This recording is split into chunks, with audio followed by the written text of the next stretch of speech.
Thank you to the Alumni Board. My admiration goes out to my fellow recipients, and I've been humbled many years at these events by the incredible accomplishments of DePauw graduates, and I'm tremendously honored to be among all of you tonight.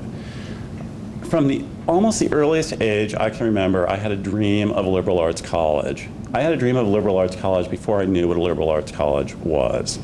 I remember riding to Earlham College as an 8th grader and misspelling the name of the school. I don't know where this came from, but by the time I was in high school, I was the de facto college counselor of Quincy High School.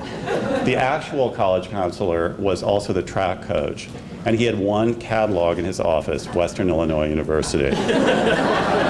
My shelves were groaning with college catalogs. I had painstakingly written every one, but by the time I was approaching my senior year, I had narrowed it down to 3 that seemed to fit this abstract idea. Mind you, I had never been to a liberal arts college, and they were Amherst College in Massachusetts, I think because David Eisenhower went there, Carleton College in Minnesota, and Grinnell in Iowa.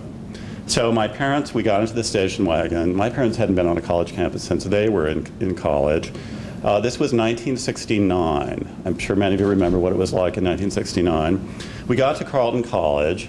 At 10 o'clock in the morning, we were given a tour of the men's dorm. We went in, there were some guys sitting around in the living room, and one of them offered my father a joint.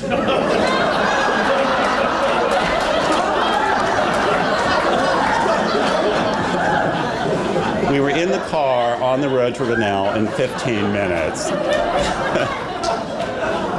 So we come through the cornfields of Grinnell. We couldn't even get to the admissions office because an anti-war protest was underway.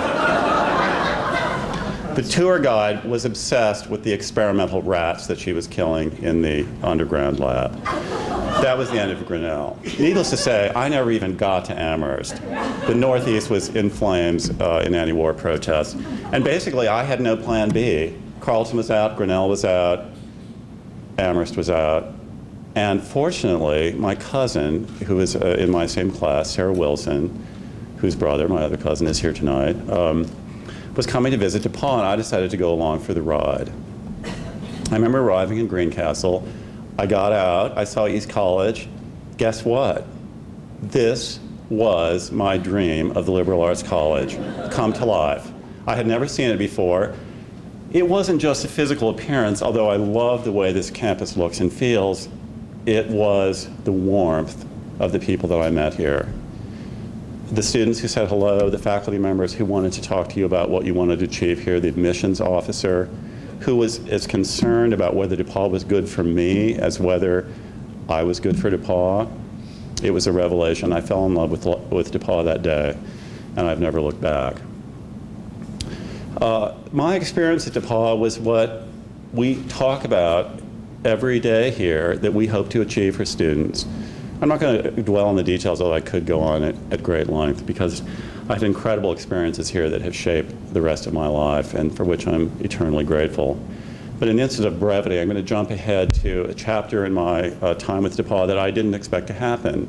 I sort of didn't understand why they called graduation commencement. Wasn't it the end? Wasn't this the end of the 4 years? Why is it a beginning? And I didn't know that I would ever be back to the DePauw campus once I left here. But some years later, Bob Bottoms, who had kept in touch with me for over various reasons, floated the idea of being on the board of trustees. I didn't know exactly what that meant, but I was flattered, I was interested. I agreed to join the board, and I always remember my first meeting.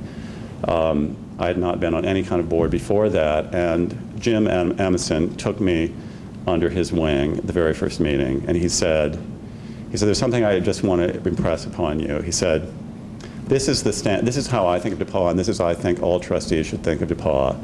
The first thing I think of when I wake up in the morning is DePauw.